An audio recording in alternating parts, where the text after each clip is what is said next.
Answer में। Third, why do solid rise to continuous spectrum while hot gases rise to line spectrum. Solids give rise to continuous spectrum, hot gases, line spectrum.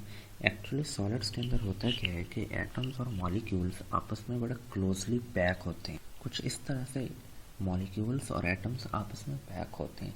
सो इनके जो energy levels हैं वो आपस में mix हुए हुए हैं। So in case of transition, photon of different wavelength emitted by the electron, वो जो डिफरेंट वेवलेंथ है इमिटेड बाय द इलेक्ट्रॉन, वो एक कॉन्टिन्यूस स्पेक्ट्रम बना देती है। In case of gases, molecules जो हैं वो एक दूसरे से काफ़ी फासले पे होते हैं, वेल डिफाइंड एनर्जी गैप्स होते हैं उनके दरमियान। So in case of de excitation, वहाँ पे एक लाइन स्पेक्ट्रम बनता है क्योंकि एटम्स के एनर्जी लेवल्स के दरमियान में डिस्क्रीट स्पेसिंग होती है। ये dear students, continuous versus line spectrum, ये कॉन्टिन्यूस स्पेक्ट्रम है, कॉन्टिन्यूस एनर्जी पैटर्न है जो सॉलिड्स की सूरत में बनता है, और ये लाइन स्पेक्ट्रम है जो कि गैसेस की सूरत में बनता है। ये कॉन्टिन्यूस स्पेक्ट्रम क्यों बन रहा है? इसकी रीज़न कि क्लोजली पैक्ड हैं एटम और मॉलिक्यूल्स और डिस्क्रीट एनर्जी लेवल्स नहीं है। यहाँ पे क्लोजली पैक नहीं है, डिस्क्रीट एनर्जी लेवल्स हैं। जो ट्रांजिशन होती है वो वेल डिफाइंड एनर्जी पैटर्न्स की फॉर्म में होती है। सो ये इसका आंसर है। आप इस फॉर्म में इसका आंसर लिखेंगे।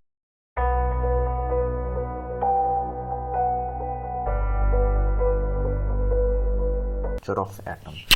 Dear students, this is a little bit conceptual question कि बोहर ने जो अपने एटॉमिक मॉडल के स्ट्रक्चर है वो क्वांटम थ्योरी पे क्यों दी है, क्लासिकल थ्योरी पे क्यों नहीं दी। सबसे पहले हमने क्वांटम थ्योरी और क्लासिकल थ्योरी की बेस समझनी पड़ेगी। सो क्लासिकल थ्योरी ये है कि जब कोई भी चीज़, कोई भी पार्टिकल एक सर्कुलर पाथ में मूव करता है तो उसकी वेलोसिटी चेंज होती है, बिकॉज वेलोसिटी इस वेक्टर क्वांटिटी। जब इसकी डायरेक्शन चेंज होगी तो वेलोसिटी भी चेंज होगी। So change in velocity, rate of change of velocity is called acceleration. इसका मतलब ये है कि अकॉर्डिंग टू क्लासिकल थ्योरी, अगर एक इलेक्ट्रॉन एक सर्कुलर ऑर्बिट में मूव कर रहा है तो वो कॉन्टीन्यूसली एक्सेलरेट कर रहा है। हमने चैप्टर नंबर 15 में पढ़ा था कि जब कोई चार्ज पार्टिकल एक्सेलरेट करता है तो इन केस ऑफ एक्सेलरेशन वो इलेक्ट्रोमैग्नेटिक रेडिएशंस इमिट करता है।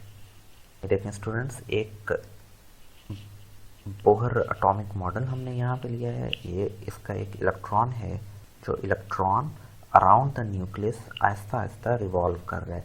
अगर ये चार्ज पार्टिकल एक्सेलरेट कर रहा है तो ये फिर इलेक्ट्रोमैग्नेटिक रेडिएशंस इमिट करेगा, और इलेक्ट्रोमैग्नेटिक रेडिएशंस इमिट करने के नतीजे में ये न्यूक्लियस के अंदर जो है वो ख़त्म हो जाएगा, न्यूक्लियस के अंदर फॉल कर जाएगा। इस तरह से एक एटॉमिक स्ट्रक्चर ही डिसअपियर हो जाए। दूसरी चीज़, अगर ये इलेक्ट्रोमैग्नेटिक रेडिएशन इमिट करता है तो फिर इसका एक कॉन्टीन्यूस स्पेक्ट्रम बनना चाहिए।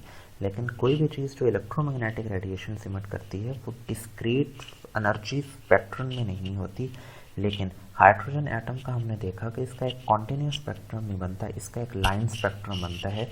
इसलिए यहाँ से ये बात वाज़ेह हो गई कि हाइड्रोजन एटम क्लासिकल थ्योरी की बेस पे इसे एक्सप्लेन नहीं किया जा सकता, इसलिए बोहर ने एटॉमिक स्ट्रक्चर को क्वांटम थ्योरी की बेस पे एक्सटेंड किया। अब क्वांटम थ्योरी क्या है? According to quantum theory, Bohr atomic model में ये जो इलेक्ट्रॉन्स हैं ये सिर्फ डिस्क्रीट एनर्जी लेवल्स में ही हो सकते हैं, यानी डिस्क्रीट एनर्जी शेल्स में हो सकते हैं। ये इलेक्ट्रॉन या तो ये इस शेल में होगा, या n=2 में होगा, या n=3 में होगा। जब ये इलेक्ट्रॉन अपनी एनर्जी डी एक्साइट होगा तो ये अपनी energy in form of photon emit करेगा। इस फोटोन की एनर्जी डिस्क्रीट है। सो क्वांटम पार्टिकल जो मैक्स प्लांक ने प्रपोज किया था, क्वांटम मॉडल, इसी क्वांटम थ्योरी के बेस पे बोहर ने अपने एटॉमिक मॉडल को प्रपोज किया। And electron is allowed to remain in those orbits which have well-defined energy. MVR is equal to n/2 pi is the angular momentum of those orbits. Question के answer में आप एक तो ये answer लिखोगे, और दूसरा जो इससे पहले एक फिगर आपको शो की गई थी वो फिगर भी आप इस क्वेश्चन के आंसर में बनाएंगे।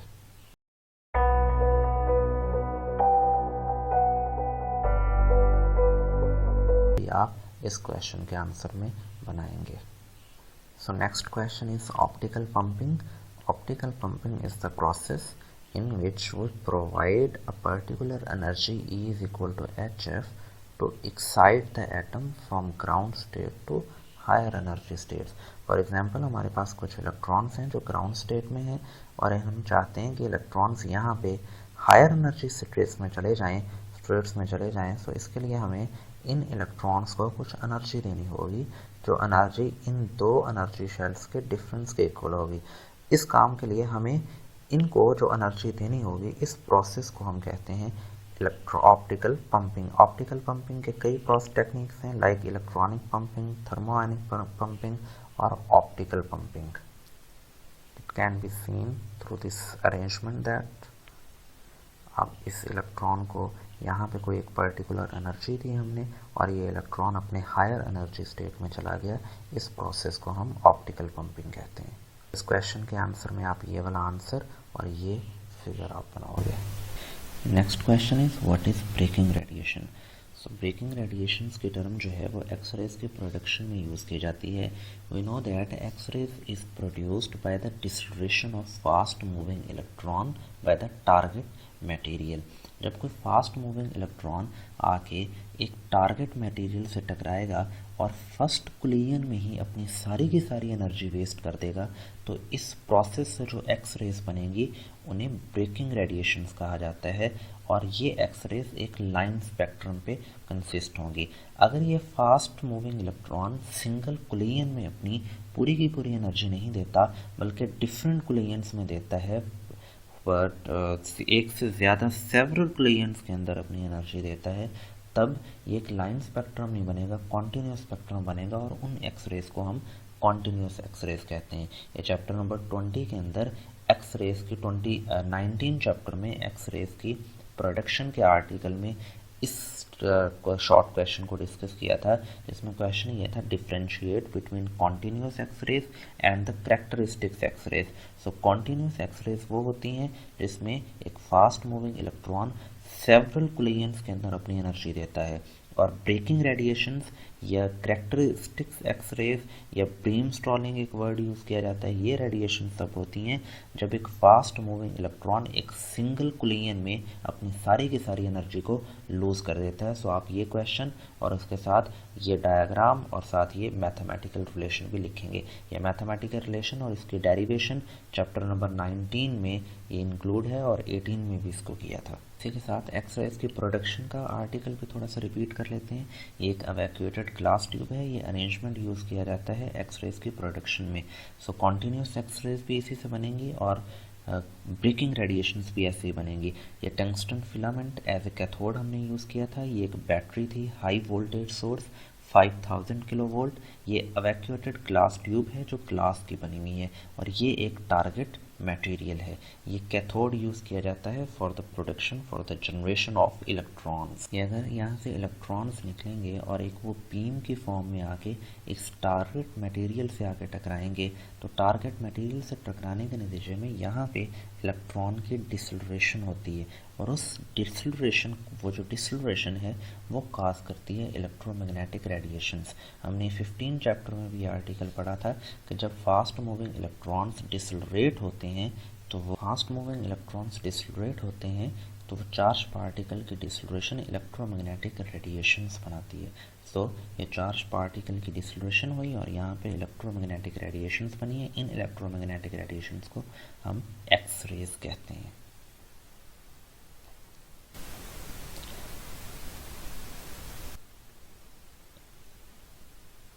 Next question is what is the wavelength of second line of Paschen series?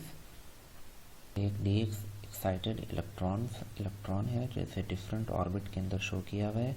अगर इलेक्ट्रॉन याद रखें हायर एनर्जी लेवल से लोअर एनर्जी लेवल में आएगा तो वो अपनी एनर्जी इमिट करेगा in form of electromagnetic radiations. So उन इलेक्ट्रोमैग्नेटिक रेडिएशंस की वेवलेंथ को कैलकुलेट करने के लिए डिफरेंट सीरीज हैं। अगर इलेक्ट्रॉन किसी हायर एनर्जी लेवल से फर्स्ट शेल में वापस आता है इस फर्स्ट में तो उस सीरीज़ को लेमन सीरीज़ कहा जाता है। अगर वो सेकंड में वापस आता है हायर एनर्जी लेवल से तो हम फिर पार्मर कहते हैं। अगर थर्ड में वापस आता है तो फिर उसको पैशन कहा जाता है। अगर वो फोर्थ में वापस आता है तो उसको ब्रैकेट और अगर फिफ्थ में वापस आता है तो फिर इसे फंड सीरीज़ का नाम दिया जाता है। सो पैशन सीरीज़ है, इसका मतलब है कि इलेक्ट्रॉन वापस आएगा किसी हायर एनर्जी लेवल से, किसमें, थर्ड वाले के अंदर, फोर वाले के अंदर। पैशन सीरीज, इलेक्ट्रॉन वापस आएगा, डी एक्साइट होगा from higher energy level to third energy level. जिस एनर्जी लेवल से इलेक्ट्रॉन वापस आएगा उसको n से रिप्रेजेंट करते हैं, और जहाँ पे वापस आएगा उसको p से रिप्रेजेंट करते हैं। दिस रेड पर कांस्टेंट 1